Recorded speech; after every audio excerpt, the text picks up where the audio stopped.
Bonjour, M. Filiato, vous allez bien? Bonjour, très bien, vous? Oui, merci. Mettez-vous à l'aise.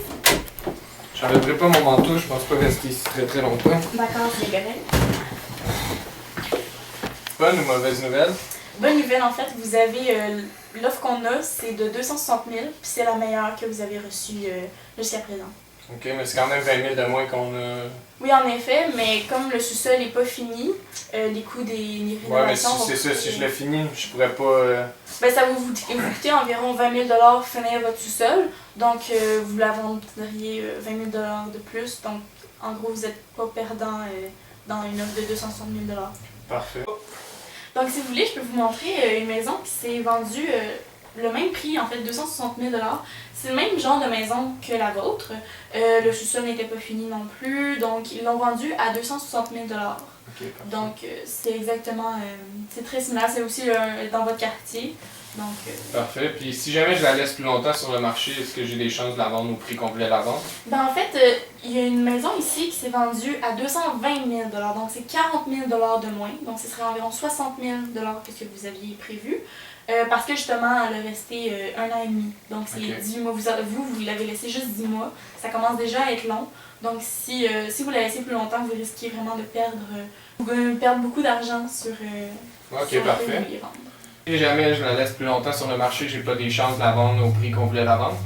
Ben, en fait, dans votre quartier, il y a une maison avec les mêmes dimensions environ qui s'est vendue environ 50 000 de moins parce qu'elle est restée environ 1 an et demi sur le marché. Donc, je vous dirais que là, c'est la meilleure offre et c'est le meilleur moment parce que 10 mois, c'est quand même long. Ok, parfait. Fait que il faut qu'on signe les contrats. Puis quand est-ce qu'il déménage, le client?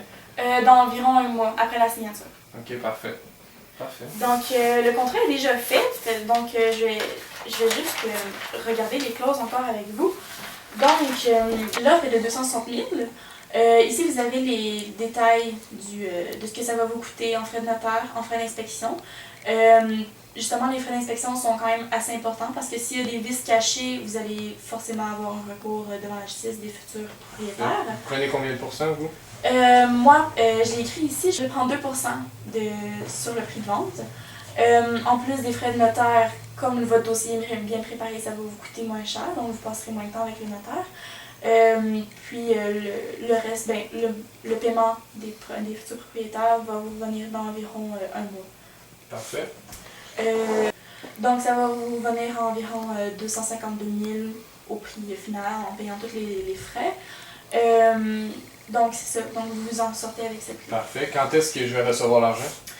Dans environ 1 mois. Donc quand les propriétaires vont emménager, vous allez recevoir l'argent. Parfait.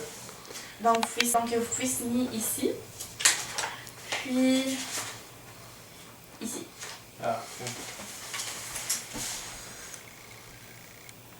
Puis c'est final, on n'a plus besoin de repasser après au bureau ou quelque chose dans le genre? Ben, si vous voulez, par contre, parce que vous êtes en recherche d'une maison, ben là, je sais que vous allez en appartement, donc, mais si vous voulez rechercher pour une maison plus tard, vous pouvez toujours me contacter, ça me faire un grand plaisir de chercher. Parfait, merci beaucoup, Merci madame. beaucoup. Bonne journée.